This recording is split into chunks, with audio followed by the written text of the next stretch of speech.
training of the Electoral Commission, Dr. Serebour Quaicoe. Doc, 3 issues. In fact, thank you so much for joining us. But 3 issues I want us to look at. First being the issue around how people will address grievances during the elections.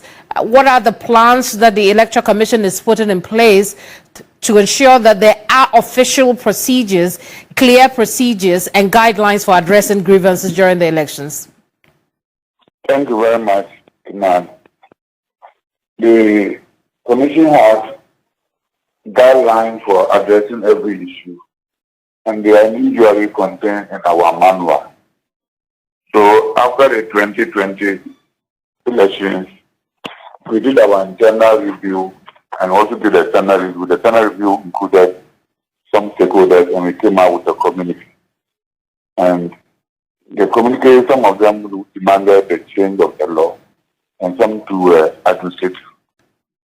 So the change of the law, because the political parties, some of them were not ready for any amendment to CRS 27. We decided to serve those men. For example, we were planning to finish the voting at 3 o'clock so that we avoid the counting in the night, but they were not ready.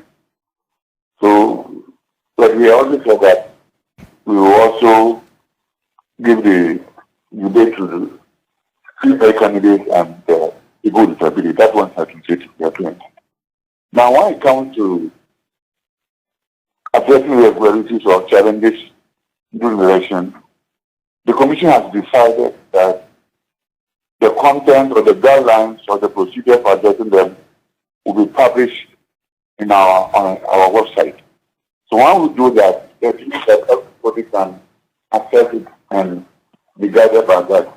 In addition, we are going to put them in memoir. In memoir are like postcards, smart ones, and will indicate all the various guidelines for addressing the issues, so that our officers will go to the police station with the aid memoir, and they'll be able to address the challenges as and when they come. The public will be aware of how those challenges are supposed to I see. And so you'd consider that everything is in place for that? Yes, yes.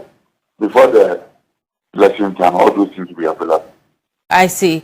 Doc, you're going to have to speak up for me. I'm struggling to hear you. The second issue that has been raised is why you haven't met your own deadline for releasing the provisional register to the political parties. The NDC is unsure you'll be able... The NDC is concerned that you have delayed in starting the 10-day exercise. We are all aware that we concluded the mop-up last Saturday.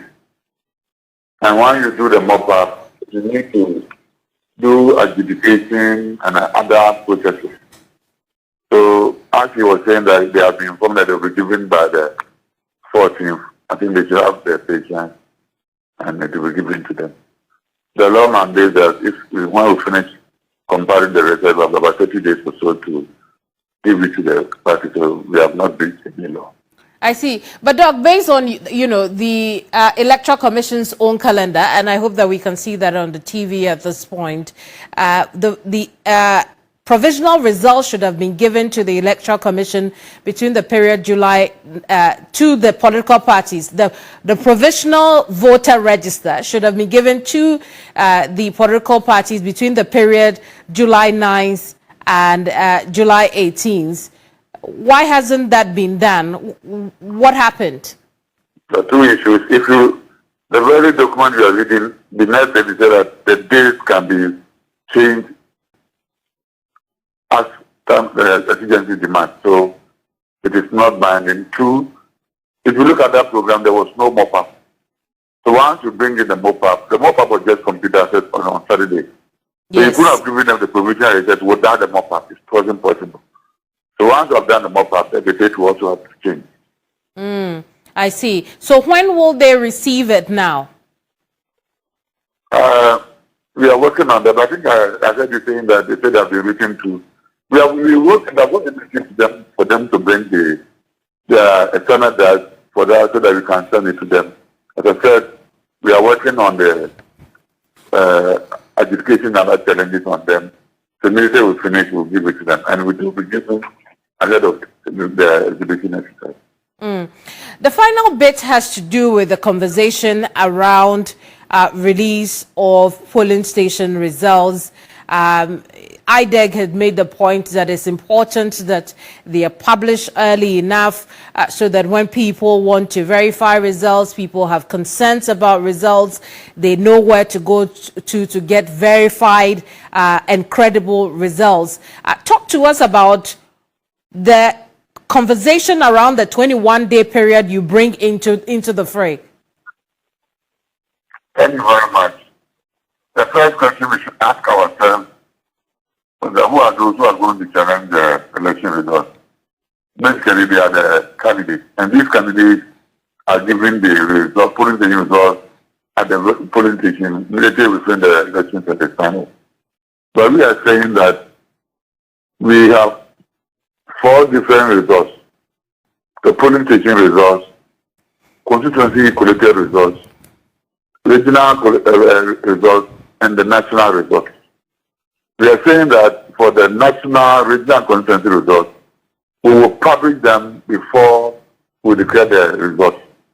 But with respect to the polling station results, because of the quantities involved, more than 40,000, and the results are in hard copies.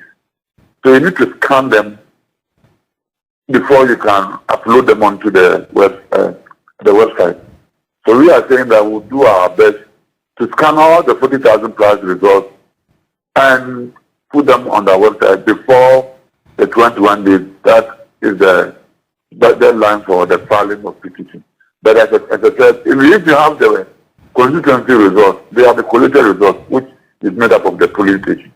So if you want to file, you can get the information you need from the polling station, constituency results. But in addition, we'll publish the polling station results on the website.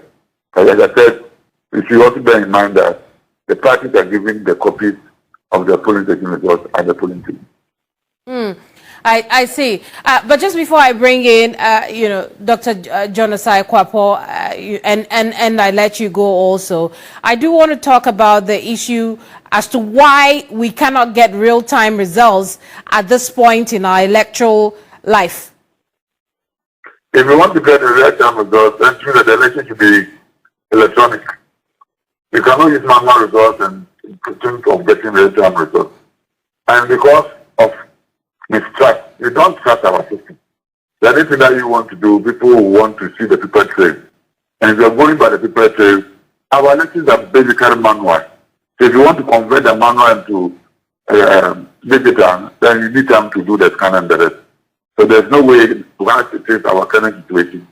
We can give you real-time results on the website. I see. So what will we be getting on the website on the day of elections? On the day of election, we'll get the constituency results, regional results, and the national results. But then within 21 days, we will upload the polling station one. Very well. Udiva here, thank you so much. Dr. Serebour Quaicoe is Director of Training at the Electoral Commission of Ghana. I'm going to bring in now Research Fellow at CDD, Dr. John Quaicoe. Doc, thank you very much for your patience. We've kept you quiet for a very long time. But, is it too much for Ghanaians to ask for real-time updates of election results from the Electoral Commission website at this point in our lives as a country? We've seen it done in South Africa. We've seen it partially done in Nigeria. Why can't we do that here? Good evening and thank you. You're correct. At this point, it would be good if we can have something like that. But I also wonder, because of what it would take, right there.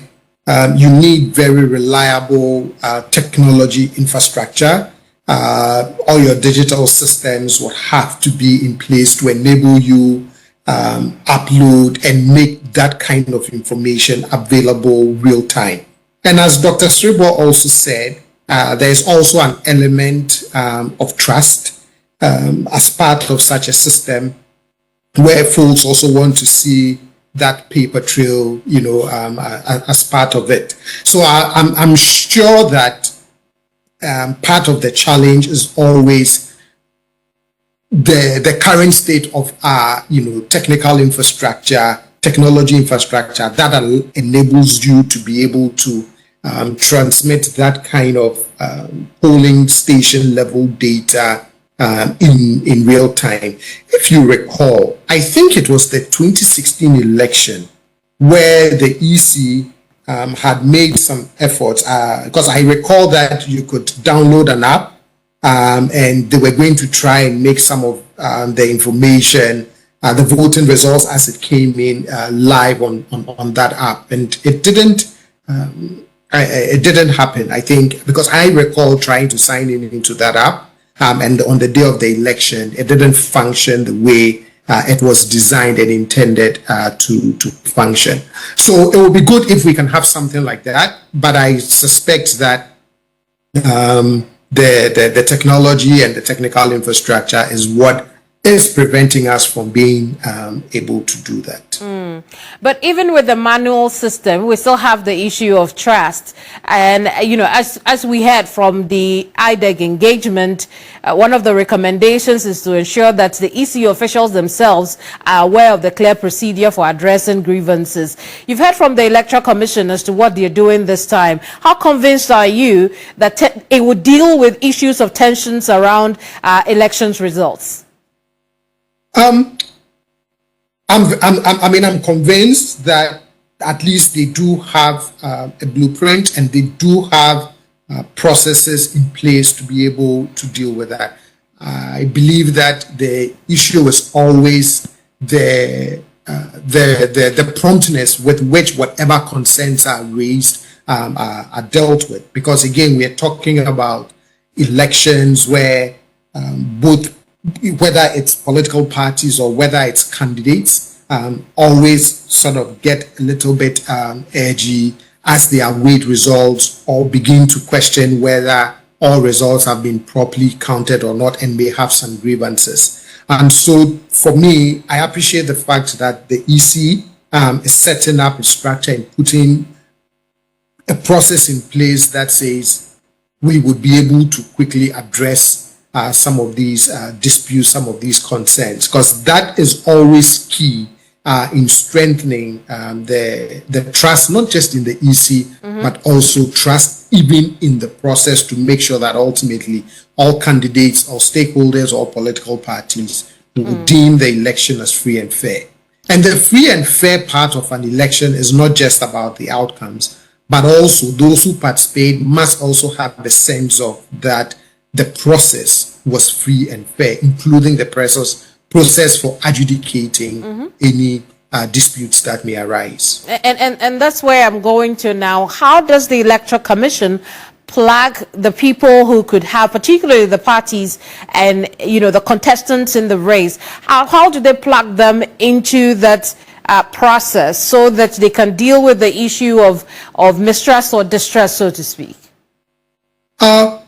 The use of at least for political parties, I think the use of the IPAC platform is one good way as these processes are being designed and rolled out and put in place, that you build consensus around them, that you get their input. Yes, the EC is independent and therefore nobody quote unquote has to tell the EC what to do. But at the same time, because of the real stakeholder role that our political parties also have in the process, I think it's always helpful when the EC also seeks their input and goes out of their way to build consensus around these things. And so having the voices of the political parties heard in the process leading up to the final processes, systems that you put in place for these adjudications, I think goes a long way to cement their trust in the institution as well as their trust in the process. But on the election day itself, or within the 2 days or maybe 4 days that the election actually takes place, what can the Electoral Commission do to plug these political parties in so that the tensions we saw in many parts of, or some parts, excuse me, of our country because of electoral grievances will not be repeated? Yeah, I think so far, the fact that you have, political party representatives, being part of the counting process, the certifying the results at the polling station level in terms of acknowledging on the pink sheets that yes, we've counted and this is a true representation of what happened, at the polling station.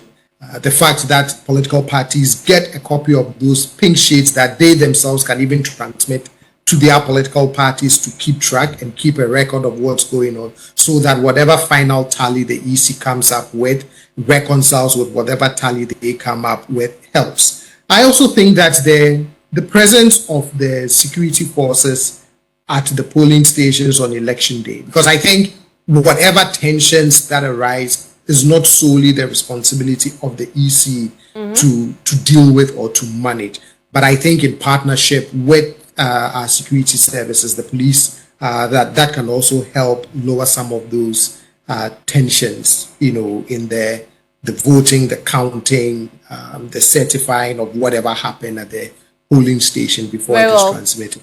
Doc, we'll end it here. Thank you.